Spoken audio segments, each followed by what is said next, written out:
This is an example of the fabrics that I use for BEESWAX wraps. Really fun and bright and funky, of course being me, but they are cottons and they've been pre-washed first so that they don't have the dye chemicals left on them as you're using them for food.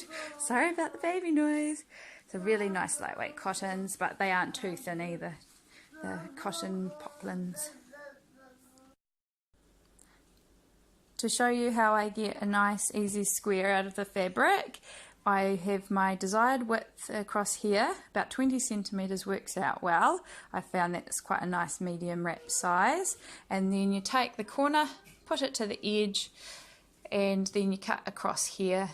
Just make sure it's quite square when you do a cut. I'd cut more across there, and that's easy. And then you can straighten it up later, because after you've done your beeswax, you'll find that you have these frayed edges from the brush anyway, basically making these frayed edges when you put the wax on, and then we will cut this soon and even it all up easily.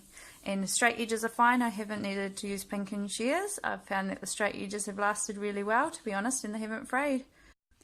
So when your beeswax wrap is freshly out of the oven, hold it up by the corners very tentatively here, otherwise you'll take the beeswax off with your fingers, and then hold the other corner as well. It gives it more control because it will fold over onto itself otherwise. So just wave it in the air, and if you have more time to just do that, then you can set it down on an oven rack instead of pegging them up on the clothes horse or such. Depends how many you're doing really. And then just check all over the surface that it's all covered, and you can see all over that it is covered again as well. The back's easier to see often. You can see it's covered. You'd have dry patches and it just doesn't look as shiny if you have a dry patch. So I'm doing too good a job to show you, sorry, any dry patches that I'd need to go over with more wax. Here you can see that the wax hasn't covered the fabric properly. I've just tried to get a really good light for you to see the patches. So that will mean that the beeswax isn't going to keep your food fresh because it's not in those bits of the fabric. It needs to be completely covered so that the beeswax is keeping your food contained properly, if that makes sense. So the air can't get to it through the gaps there. That's the gap. As you can see, it's not all shiny.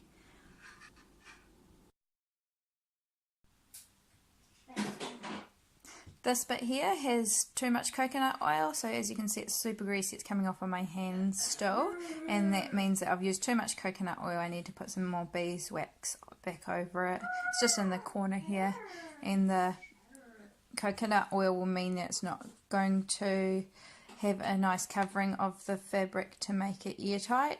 So using too much coconut oil doesn't work. Make sure you just use it sparingly, okay? You can always add more, but it's better that your wraps are too thick and stiff than they're too oily and things like this. So the lesser the better. Again, you can always go back and add more. Just a note, with beeswax it is really sticky and hard to get off things, so lay your brush on the edge of something while it dries, even onto a plate or something, but preferably just keep the bristles off so it dries and then you don't have to wash anything afterwards. You can get beeswax off with really hot water, it just takes a bit of scrubbing, that's all, but yeah, just make sure you keep it off and then it's easy peasy, no worries. Okay, so this is the plate left over after doing the wraps, and all these bits of beeswax are very sticky and will easily get stuck if I try use water and things, and they'll just smear if I use hot water. The best thing to do, I will take this plate outside with a tea towel, wipe it off outside in the garden somewhere, and then shake out the tea towel. Be careful not to get the bits and bobs of beeswax on your floor as well. It's just pretty hideous to get off and you'll end up with a very sticky floor otherwise. That's just a handy tip I wish I knew before I first started doing these.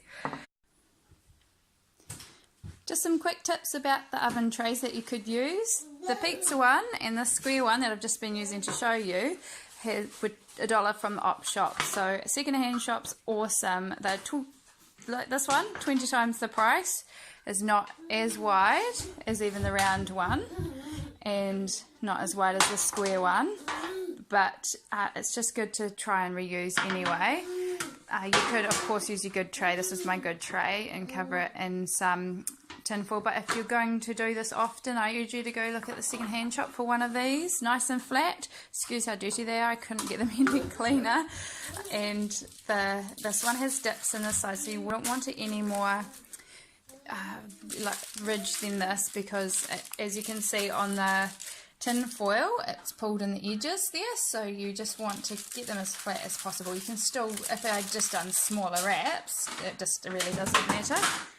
So yeah, this one's probably my favourite, and you can always use your good one with tin foil on it, but these ones, they're $1. You can literally put your wraps on and you just go straight for it, then your wax stays on there afterwards, and you can just spread it out again next time you go to use it or do some more.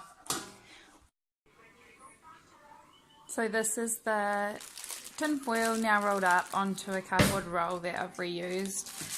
Easy as to store away in with the beeswax stuff, and you can reuse and reuse and reuse it. That wax would be wasted otherwise if you didn't reuse this, so that will soak up into the fabric next time you use it. Wonderful.